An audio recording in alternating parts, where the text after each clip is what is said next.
Bonjour à tous, on se retrouve aujourd'hui avec une carte d'Amiga 1200 révision 2B, carte en très bon état, encore une fois, j'ai l'impression que les 2B sont très souvent en bon état. Donc il va y avoir les condensateurs à remplacer bien évidemment, un petit nettoyage, mais surtout on a la DB23 qui est complètement rouillée. Alors c'est quand même assez étrange parce qu'il n'y a que la DB23, c'est-à-dire que elle est rouillée, mais à côté, bon, les RCA s'oxydent très difficilement, mais par exemple le RF modulateur n'est pas rouillé, et la DB25 qui est à côté, elle n'est pas rouillée du tout. Donc on peut voir qu'elle est rouillée à l'intérieur et dessous. Donc ici il y a plusieurs solutions. Donc la première ce serait de démonter la DB23 et de la faire tremper dans un phosphatant. Alors, le phosphatant c'est un produit qu'on utilise en mécanique qui permet en fait de manger la rouille, mais littéralement, c'est-à-dire qu'il n'y a vraiment plus rien. Le problème c'est que le phosphatant aura tendance à s'attaquer aux métaux conducteurs, c'est-à-dire le cuivre, le laiton, et là comme on a des contacts en cuivre et qu'une DB23 est censée être un élément de conduction, ça risque de la manger. La deuxième chose serait encore une fois de la dessouder et de la sabler. Le problème c'est que ça va créer des micro-poussières extrêmement fines qui peuvent rentrer un peu partout dans la prise. Donc pour moi, c'est un petit peu du travail de cochon. Ce qu'on va faire, c'est qu'on va tout simplement retirer cette DB23 et la remplacer. Voilà, tout simplement. On va la remplacer par une DB23 en bon état. Donc ça, c'est un travail qui est très minutieux puisqu'il va falloir dessouder chacune des pistes ici, ainsi que des deux supports qui sont là. Donc là, il va falloir y aller très doucement parce qu'il y a énormément de pistes et c'est des pistes vidéo, donc vaut mieux pas les abîmer. Et puis ici on a très peu de place et en plus on a des composants à côté, donc il faut faire très attention. Bon, c'est une opération qui se fait avec un décapeur thermique et un fer à souder, ça va assez bien. On va commencer par ça, ensuite on retire les condos, on recape et on teste. Alors on va commencer par chauffer la carte au décapeur thermique à 350 degrés, sans insister, c'est juste pour monter la carte en température. Donc la première chose à faire, ce sera de dévider et de libérer les plots qui sont ici, celui-ci et celui-là, qui eux maintiennent la prise sur la PCB. Ensuite, chaque picot qui sert à transmettre l'information, eux se dessoudent assez facilement avec la pompe à dessouder. Donc maintenant que la carte est montée en température, je vais prendre mon fer à souder, hop, un peu d'étain tout beau tout propre. Et je vais remettre de l'étain, voilà, pour être sûr d'avoir de l'étain bien propre et qui va fondre très facilement. Voilà. Ensuite, je reprends le décapeur thermique qui va me servir à maintenir la température élevée et me servir de la pompe à dessouder.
Donc bien évidemment, il ne faut surtout pas forcer.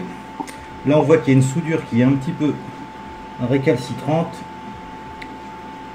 Voilà, on la chauffe avec le fer et ça va venir tout seul.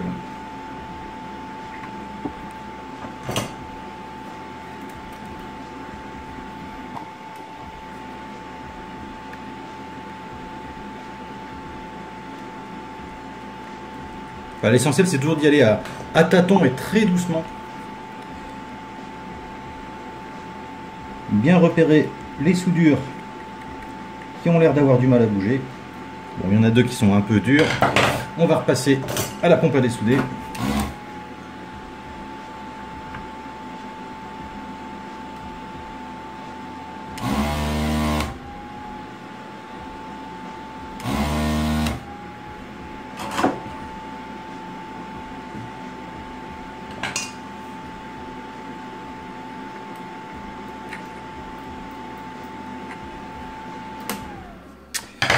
Alors là, il n'a pas l'air de vouloir sortir, donc on va pas prendre de risque. Comme de toute façon, la prise est foutue, on va pas s'embêter, on prend la pince.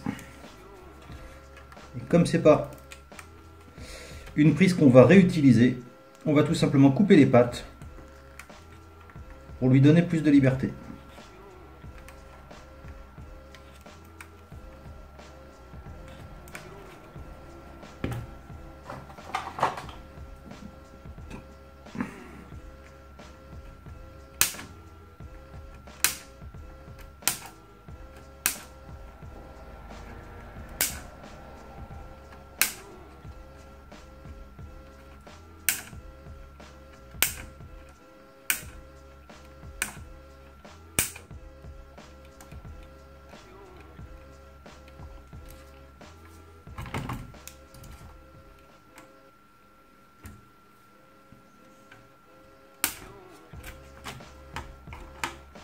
Alors on voit que la plupart des pattes sont tombées d'elles-mêmes.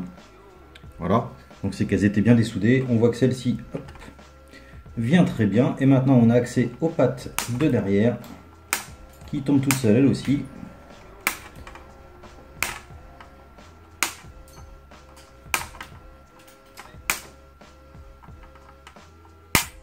Tac, c'est celui-là qui embêtait, qui nous empêchait de sortir. Hop. Et voilà. Donc il reste deux petits trous à évider. Et de deux.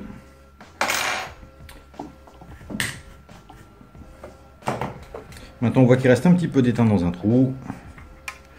Hop, on va enlever ça de suite. Et voilà.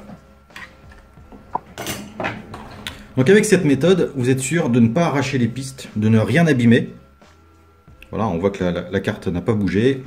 Voilà, et c'est parfaitement propre. Et toutes les pastilles sont ici. Donc on va pouvoir repositionner la nouvelle prise.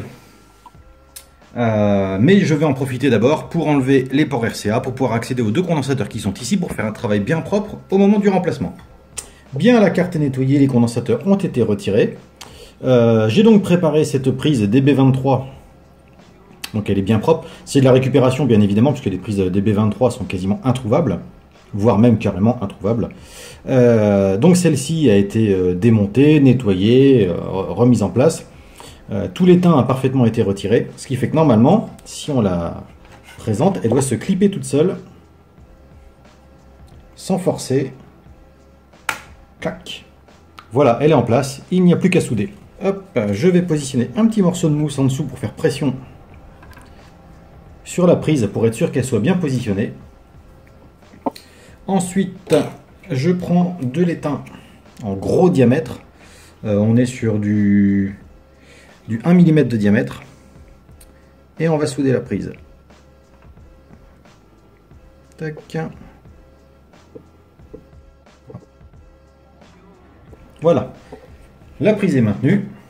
Maintenant, je reprends un étain en 0,6 mm. Et je vais pouvoir souder les contacts.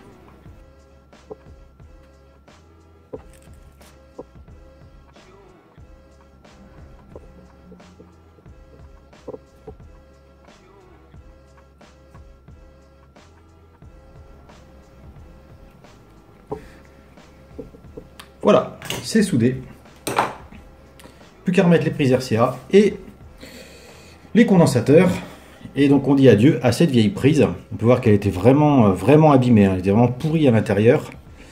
Donc voilà, c'était beaucoup plus intéressant et beaucoup plus fiable de la remplacer plutôt que d'essayer de sauver celle-ci. C'était tout à fait possible, hein. Après tout, je crois même, parce qu'il y a eu des prises comme ça qui se démontaient. Alors, je ne sais pas si c'est le cas pour celle-ci.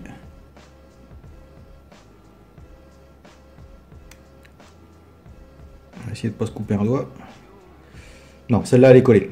Il y en a sur certaines où on pouvait retirer la ferraille. Donc là, ça aurait été beaucoup plus simple. On retirait la ferraille, on la passait au phosphatant ou à la sableuse.